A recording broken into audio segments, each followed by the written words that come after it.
साबिक़ सदरनशीन वक्फ़ board मसीहुल्लाह Khan ने कहा है कि वक्फ़ अमलाक के तहफ़्फ़ुज़ के लिए कोई इक़दामात नहीं किए जा रहे हैं। उन्होंने कहा कि जब BRS बरसर इक़्तिदार थी तो कांग्रेस कायदीन वक्फ़ बोर्ड का दौरा करते हुए वक्फ़ जायदादों के तहफ़्फ़ुज़ का मुतालबा करते थे।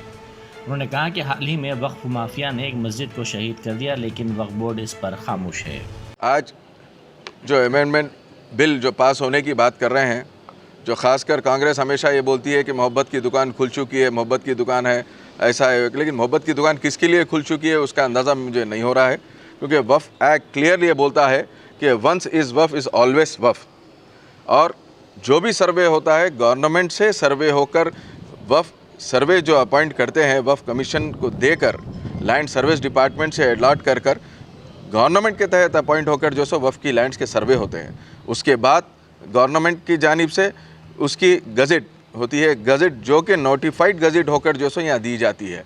और उसके बाद जितने भी उसके ऊपर केसेस होते हैं उसको 1 महीने का टाइम दिया जाता है कि आप अगर इसके अंदर कोई गलत चीज़ है या सर्वे में अगर कोई गलत सर्वे नंबर आ चुका है तो उसके लिए आपको 1 महीने का टाइम दिया जाता है। लेकिन मैं गुज़िश्ता दिनों में भी देखा था, ख़ासकर मैं हमारे प्रीवियस चेयरमैन साहब का भी मैं शुक्रिया अदा इसके लिए करता हूँ कि उन्होंने काबिल तारीफ़ है, ये कबूली है कि हमारे KCR साहब ने 125 एकड़ ज़मीन दी है क़ब्रस्तानों के लिए, लेकिन उन्होंने अभी खामोश बैठे हुए हैं कि ये बोल रहे हैं कि 34 एकड़ पे कुछ जो सो इसके ऊपर कोई लैंड के ऊपर केसेस आया बोल के। मैं चेयरमैन साहब से गुजारिश कर रहा हूँ कि आप क्या एक पूरी और बाकी बकाया ज़मीन पे भी आप केसेस आने का इंतज़ार कर रहे हैं क्या? जितने लोगों को, जितने हमारे पास मसला के सब लोगों को, जैसा कि हमारे पास ये भी हम बोल सकते हैं कि ख्वाजा मुस्लिम को भी हमारे पास से क़ब्रस्तानों के लिए जगह अलॉट की गई है। मैं ये चाह रहा हूँ चेयरमैन साहब आप बाहर निकलिए या नहीं, अपने दफ्तर पे पूरों को बुलाइए, जितने अपने मसलक के लोग हैं सबको बुलाइए, बुलाकर जो सो सबको ज़मीन आप बांट दीजिए, बाकी का काम जो है तंजीम वो लोग ले लेके कर लेते हैं। और आप ये बड़े दावे के साथ ये बोले कि दूसरे दिन प्रेस मीट रख दे के ये बोले ये कोई 2020 मैच नहीं है। चेयरमैन साहब मैं आकर आपको ये दरख्वास्त दिया, ये बोला कि 125 एकड़ दी गई है तेलंगाना गवर्नमेंट में, और ख़ासकर बाजू की बिल्डिंग को 22 करोड़ पे जो सो हमारे पास से सैंक्शन हुए, ऑन रिकॉर्ड में आपको बोला था। आप उसके ऊपर ये बोले कि हाँ भाई 3 महीने का टाइम है, तो आपकी गवर्नमेंट बन के आज 1 साल के करीब है, क्यों नहीं आप वो पैसे लेके आके बाजू की बिल्डिंग को आप लगाना चाह रहे हैं? मुझे ये समझ में नहीं आ रहा। और दूसरे हमारे काबिल दोस्त कईयों ये थे उस ज़माने में दौरे हुकूमत TRS में आके हमेशा बाजू बिल्डिंग को दिखा के बाजू पानी में जो सो पत्थर फेंक के पानी की आवाज़ सुना कर जाते थे। आज वो सबके मुंह बंद है। मैं ये चाह रहा हूँ, देखिए आप कोई भी मसले पर आप बात करिए, एहतजाज करिए, ये काबिल तारीफ़ है, समझ में आता, लेकिन कौमी मसलों को लेकर, ख़ासकर मसाजिद को लेकर, क़ब्रस्तानों को लेकर जो लोग आकर अपनी सियासी बेरोज़गारी दिखाते थे, मैं उन लोगों से सबसे पूछना चाह रहा हूँ कि आप लोगों का मुँह क्यों बंद है? आप लोग बात क्यों नहीं कर रहे हैं? आज मोइनाबाद की मस्जिद शहीद हुई, दौरे हुकूमत TRS में ऐसी कोई लैंड ग्रैबर्स जो सो शामिरपेट की मस्जिद शहीद करने पे वहाँ पर ख़ुद वक्फ बोर्ड की जानिब से जो सो FIR कराए हैं।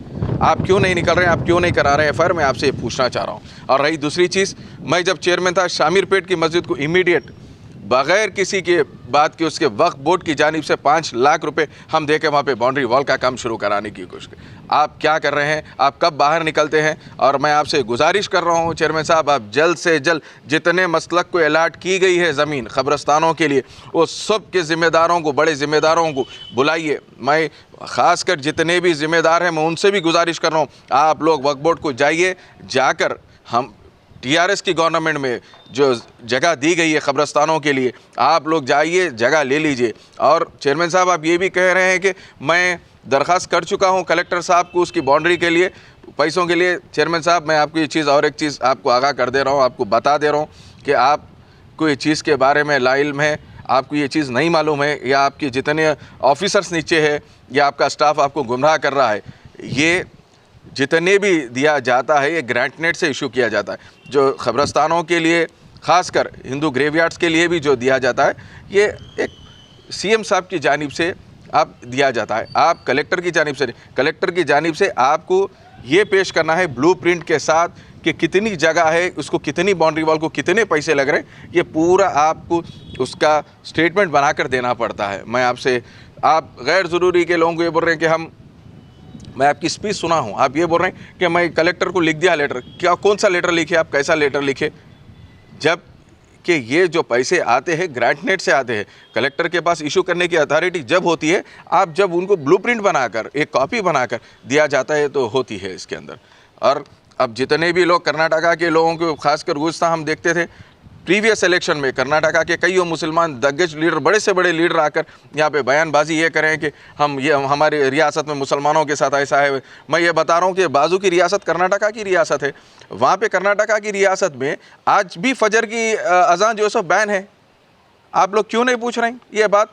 आप जब कांग्रेस जो सो मोहब्बत की दुकान बोल के लेके चल रहे हैं बाजू की, तो मैं ये चीज़ आपको बताना चाहता हूँ, मैं मुसलमानों भाइयों से रिक्वेस्ट करना चाहता हूँ, हमारी जो गवर्नमेंट थी वाकई सेकुलर गवर्नमेंट थी। हमारी गवर्नमेंट आप देख सकते हैं जो भी चीज़, जो भी फैसले करी, सबके खुशी के फैसले, हर कौम को लेकर चलने वाली जमात का नाम BRS था। यही KCR साहब पूरे हिंदुस्तान में जितनी रियासतें हैं, बाजू की रियासत है कर्नाटका रियासत में भी, आप ही की हिंदुस्तान में आप देख सकते हैं हमेशा से जुडिशरी पावर बोल के बोले थे। हिंदुस्तान में वाहिद एक KCR साहब थे जो कि वफ़ को जुडिशरी पावर बोल के नहीं, ऑटो लॉक करा कर रख दिए थे। वफ़ की प्रॉपर्टी जहाँ जहाँ है ऑटो लॉक हो गई थी, कोई उसका रजिस्ट्रेशन नहीं कर सकते थे। आज आप ही की गवर्नमेंट है, बाजू बिल्कुल बाजू ही रियासत है कर्नाटका की रियासत, वहाँ पे क्यों नहीं अमेंडमेंट लेके आ रहे? वहाँ पे क्यों ऑटो लॉक नहीं कर रहे हैं आप? वहाँ पे क्यों वक़्त की प्रॉपर्टीज़ नहीं है क्या? वहाँ पे क्या मसाजिद नहीं है? वहाँ पे क्यों फजर की नमाज को आप बैन करके रखे हैं आज भी? मैं खासकर तेलंगाना के मुसलमान भाइयों से गुजारिश कर रहा हूँ कि आप देख रहे हैं हालात क्या क्या हो रहे हैं, कैसी ये हालत चल रही है, कैसी गवर्नमेंट चल रही है। हम कोई भी चीज़ पे हमारी गवर्नमेंट की हम जो प्रीवियस BRS पार्टी के हमारे कोई लीडर ऐसे नहीं हैं, कोई भी सियासी जो सो मस्जिद मसाजिद या कोई ऐसी चीज़ पे आके जो सो हम बयानबाजी करके आप हमारा सियासी जो सो हम इसका फ़ायदा उठाने का हमारा वो नहीं है। आप दावा करें हैं जुम्मे के दिन, मैं मुश्ताक मलिक साहब का भी बयान सुना हूँ, उन्होंने ये दावा करे हैं कि जुम्मे के दिन बाज़ाब्ता व नमाज का इंतज़ाम होगा। आप बराबर अलल ऐलान करिए दावे के साथ, हम भी BRS के जितने मुसलमान पूरे हमारे तेलंगाना के, भाई कोई भी जमात के हो, हम पूरे आकर जो सो आपके साथ नमाज में वहाँ पे शामिल होंगे इंशाअल्लाह ताला। वह नमाज होंगी तो हम भी बराबर वह नमाज पढ़ेंगे आकर।